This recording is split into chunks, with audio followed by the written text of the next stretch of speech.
একসময় বিবির চর নামে এক গ্রাম ছিল। সেখানে লালু নামে এক দরিদ্র দিনমজুর তার সন্তানকে নিয়ে থাকত। তার স্ত্রীর নাম ছিল সুমনা আর ছেলের নাম ছিল রাজু। একমাত্র পুত্র হওয়ায় সে তার ছেলেকে খুব স্নেহের সাথে বড় করছিল।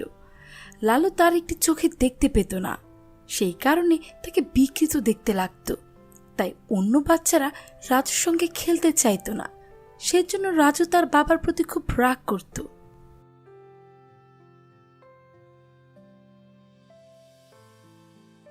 ওই, একদম এখানে খেলবে না। যদি এখানে আবার খেলো তাহলে আমি তোমাদের পা ভেঙে দেবো। যাও এখান থেকে বলছি, যাও বলে দিচ্ছি। কি হলো, দাঁড়িয়ে আছো কেন? তাড়াতাড়ি চলে যাও।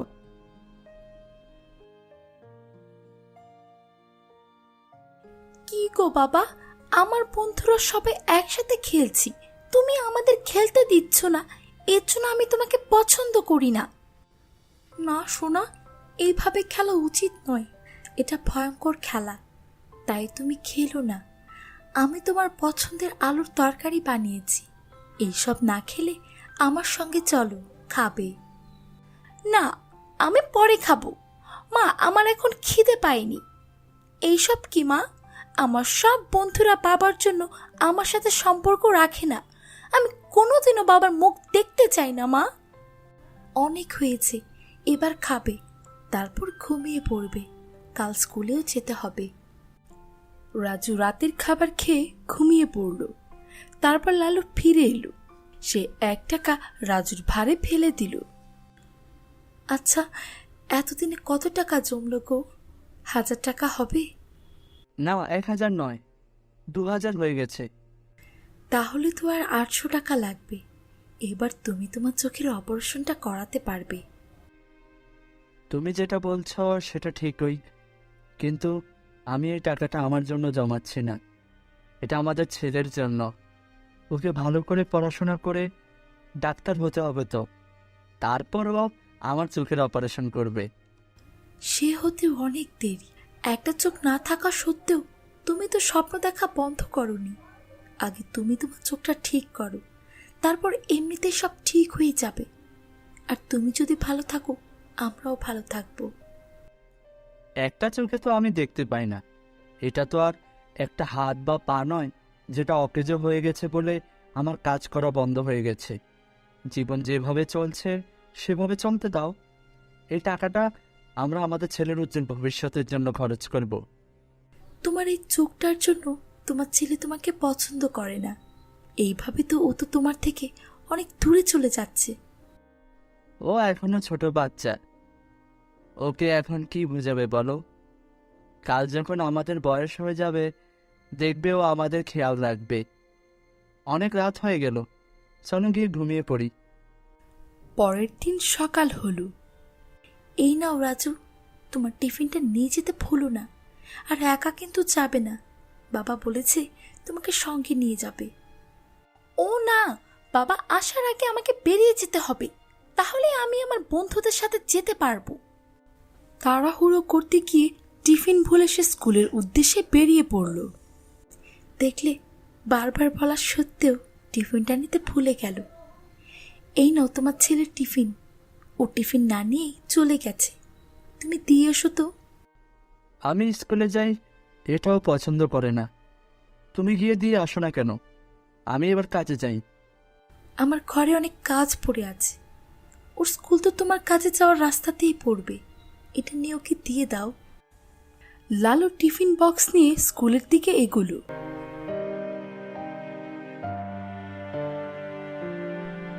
বলছিলাম যে আমার ছেলেকে একটু ডেকে দেবেন, আজকেও টিফিন না নিয়ে স্কুলে চলে এসেছে। আচ্ছা আচ্ছা, আপনি এখানে দাঁড়ান, আমি ওকে পাঠাচ্ছি।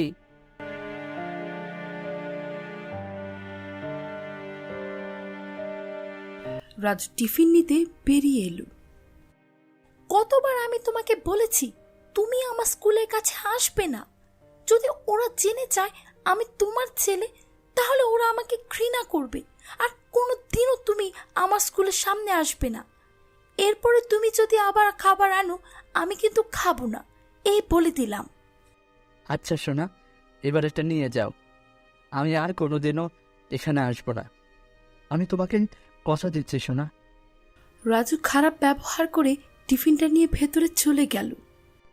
এতবার বললাম আমি আসবো না, ও আমার কথাই শুনল না। ছেলেটা কষ্ট পেল, আমার ভীষণ খারাপ লাগছে। আমি টিফিনটা না নিয়ে এলে ভালো হতো, শুধু শুধু ওর মনে কষ্ট দিলাম। এই ভেবে লালু তার কাজে চলে গেল। লালু, আমি শুনলাম তোমার ছেলে শহরে পড়াশোনা করছে। ও কি পড়ছে সেখানে? জি স্যার, আমার ছেলে এখন শহরে পড়াশোনা করছে। ও ওই ইঞ্জিনিয়ারিং পড়ছে। ও কোথায় থাকছে এখন? তুমি কি ওকে হোস্টেলে দিয়ে দিয়েছো নাকি? না, আসলে 4 জন বন্ধু একসাথে থাকে ওরা। ও হোস্টেলে থাকতে চায় না, তাই ও আলাদা ঘর ভাড়া নিয়ে থাকে ওখানে। যদিও হোস্টেলে থাকতো তাহলে তোমার কিছু টাকা বাঁচতো। আলাদা থাকার ফলে খরচ বেশি হয়, আর তোমার যা আয় তা কি ওর জন্য যথেষ্ট হয়? কি আর করবো স্যার, ও ভালো থাকলে আমরাও ভালো থাকব। আমরা যা করছি সব তোর ভবিষ্যতের জন্য। আচ্ছা ঠিক আছে, তোমার কিন্তু এখানে রোজগার খুব কম। তুমি যদি চাও আমার সাথে শহরে যেতে পারো, বুঝলে? তোমার মতো একজন বিশ্বাসী লোক যদি আমার গোডাউনে থাকে ভালোই হয়। আমি তোমার জন্য ওখানে থাকার ব্যবস্থা করে দেব, বাকিটা তুমি ভেবে দেখো। আমি আমার স্ত্রীর সাথে অবশ্যই কথা বলবো স্যার। তারপর লালু তার স্ত্রীকে সমস্ত ঘটনা খুলে বলল। ঠিক আছে, আমরা যাব। যদি সেখানে গিয়ে আমাদের একটা টাকাও বেশি রোজগার হয় সেটা তো আমাদের জন্যই ভালো। আরো ভালো বিষয় হলো আমাদের ছেলেও ওখানেই আছে। আমি তো ভাবছিলাম তুমি যেতে রাজি হবে কিনা। তুমি যখন রাজি হয়ে গেছ তাহলে আমারও শহরে যেতে আপত্তি নেই। তাহলে আমি রমেশবাবুকে জানিয়ে দিই যে আমরা 2 দিনের ভেতর আসছি শহরে। সেই মতো তারা শহরে গিয়ে রমেশবাবুর কাজে যোগ দিল। কিছুদিন পেরিয়ে যাওয়ার পর আমরা এখানে ভালোই রান্না বান্না করে খাচ্ছি, কিন্তু আমাদের ছেলেটা সব কিছু একা করছে। ও ঠিকমতো খাওয়া দাওয়া করছে কিনা, ওর পছন্দ মতো খাবার আদৌ কি পাচ্ছে? কি জানি সময় মতো খাবার দাবার পাচ্ছে কিনা। চলো একটা কাজ করি, ও যদি আমাদের সঙ্গে থাকে তাহলে তো আরো ভালো হবে। এমনিতেও হোস্টেলে বন্ধুদের সাথে কি খাচ্ছে, খরচও তো বেশি হচ্ছে। ওকে আমাদের সাথে থাকতে বলি, সেটা ভালো হবে। তারপর লালু রাজুর কাছে গেল তাকে ফিরিয়ে আনতে। বলছিলাম যে এখানে কি রাজু থাকে? 4 জন ছেলে একসাথে থাকে, ইঞ্জিনিয়ারিং পড়ে। যদিও ভেতরে থাকে দয়া করে একটু ডেকে দেবেন। এখানে রাজু নামে কেউ থাকে না, কিন্তু এটাই সে বাড়ি যেখানে 4 জন ছেলে একসাথে থাকে। ওরা বেশিরভাগ সময় ছাদেই থাকে, আমি গিয়ে ওদের ডেকে আনছি। তিনি উপরে গিয়ে রাজুকে ডাকলেন আর বললেন, তোমার বাবা এসেছে। তুমি এখানে কেন এসেছ? তুমি কি করে জানলে আমি এখানে থাকি? তুমি তো জানো তোমার এভাবে আসা আমার পছন্দ না। আমি না চাইলেও তুমি আমার পিছন করা ছাড়বে না। এটা ঠিক না বাবা। আসলে ব্যাপারটা হচ্ছে আমি এখানে কাছেই কাজ পেয়েছি। 2 দিন হয়ে গেছে আমরা এখানে এসেছি। তোমার মা এবং আমি এখন এখানেই থাকি। যে থাকার জায়গাটা দিয়েছে সেটা বেশ বড়। এখানে থাকার চেয়ে তুমি আমাদের সঙ্গে থাকতে পারো, এটা বলার জন্যই আমি এখানে এসেছিলাম। তোমার ইচ্ছা অনুসারে আমি গেট থেকে তোমাকে ডাকবো। ঠিক আছে, তোমরা কোথায় থাকছো? আমি কিন্তু এখন যেতে পারবো না, কিন্তু রবিবার যাব। তুমি এখন যাও। লালু ওদের ঠিকানা জানিয়ে সেখান থেকে চলে গেল। কি যে রাজু, যিনি এসেছিলেন উনি কি তোমার বাবা নাকি? আরে না না, ওটা আমাদের বাড়ির কাজের লোক।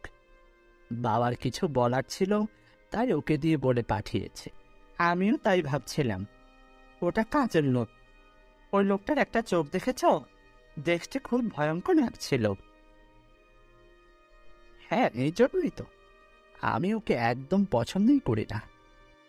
তুমি কি বলছো রাজু? আমি শুনলাম ওয়াচম্যান এসে বলল তোমার বাবা এসেছে। তুমি মিথ্যা বলছো কেন? তুমি সবটাই শুনেছ। তোমার তো সাপের মতো কান। আমি কি করব বলো? আমার বাবার একটা চোখ রয়েছে, আর এই চোখটা দেখতে কত ভয়ঙ্কর লাগে। যদি সবাই এটা জানতে পেরে যায়, আমার মান সম্মান সব নষ্ট হয়ে যাবে। তোমার লজ্জা করে না? উনি তোমাকে পড়াশোনা করানোর জন্য সারাটা দিন কঠোর পরিশ্রম করে চলেছে। যখন মাস শেষ হয় তখন তোমার খরচা ও ফিসের জন্য তুমি তো উনার কাছ থেকেই টাকাটা নাও।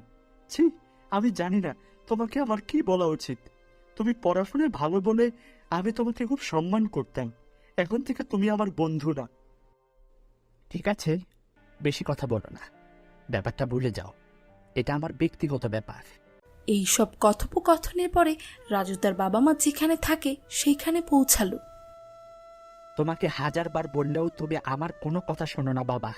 দেখো, এবার তোমার জন্য আমি আমার বন্ধুদের কাছে মান সম্মান খোয়াতে বসেছি। তারা আমাকে নিয়ে মজা করছে।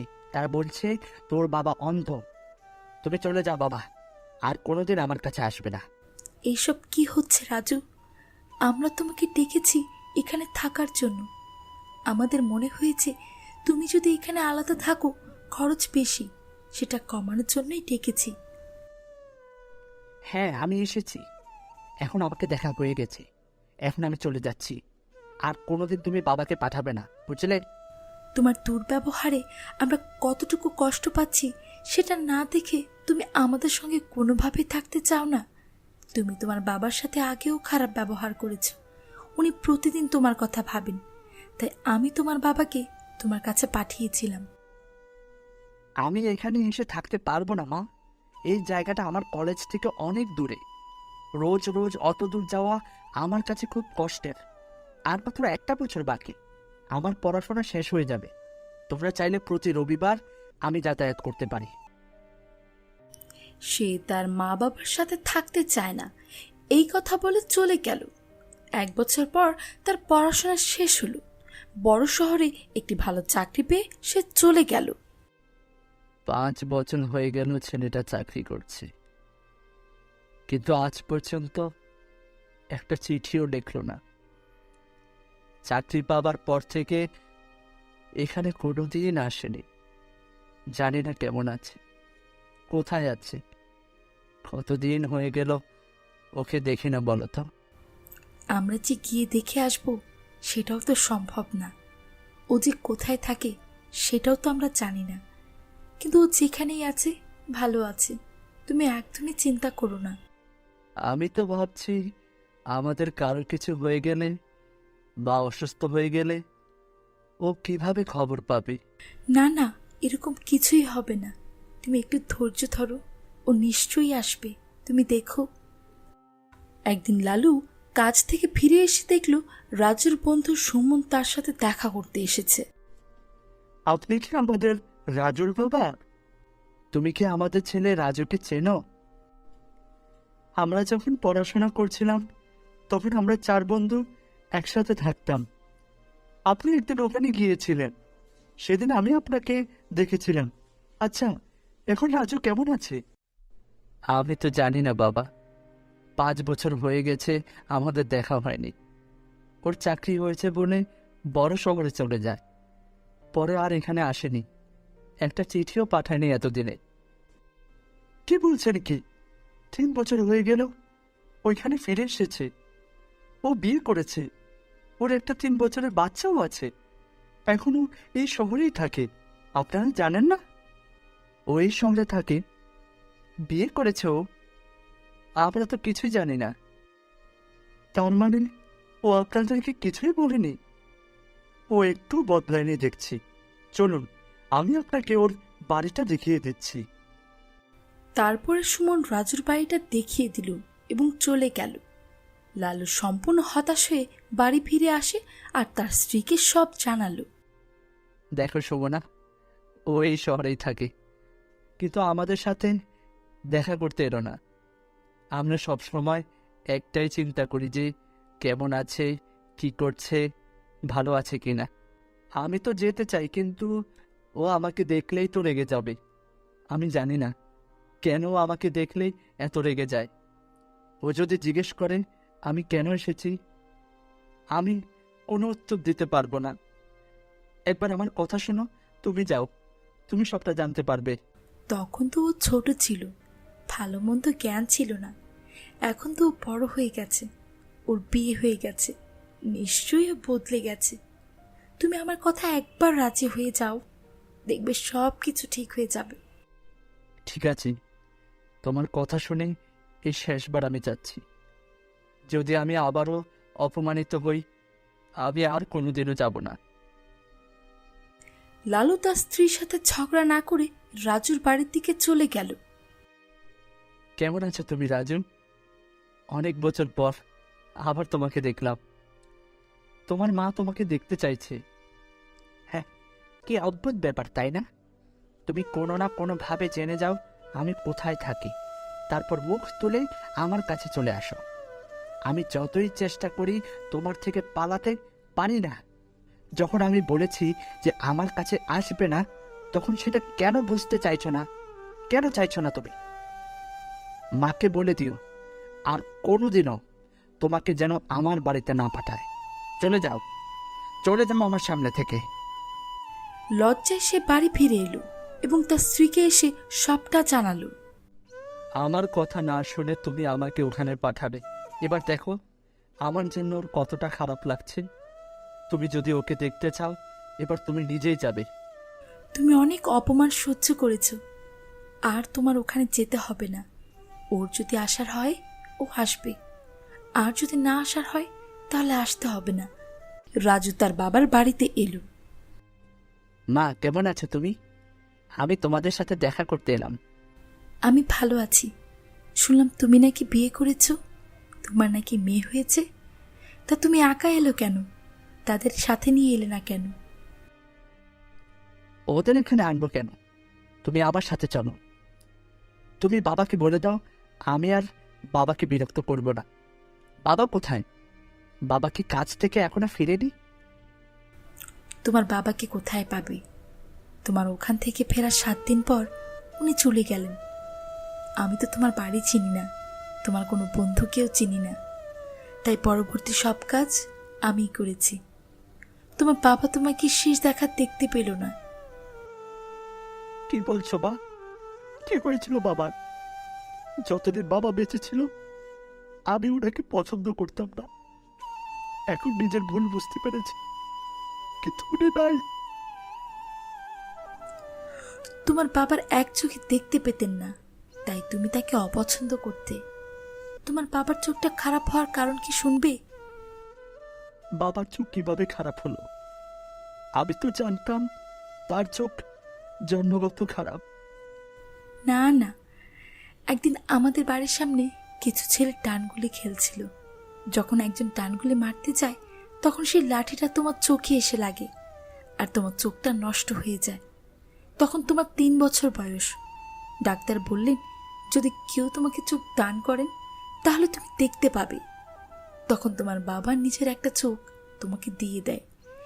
এই বিষয়ে তুমি যেন জানতে না পারো সেটাও উনি ভুলে গেলেন, তাই এতদিন যাবৎ এই কথাটি আমি তোমাকে বলিনি। কি করলাম বাপ? কি খারাপ ব্যবহার কি খারাপ ব্যবহার করেছি আমি আমার বাবার সাথে। বাবা, তুমি আমাকে ক্ষমা করে দিও। নিজের ভুলে অনুতপ্ত হয়ে সে তার মাকে তার বাড়িতে নিয়ে যায় এবং খুব যত্ন করে রাখে।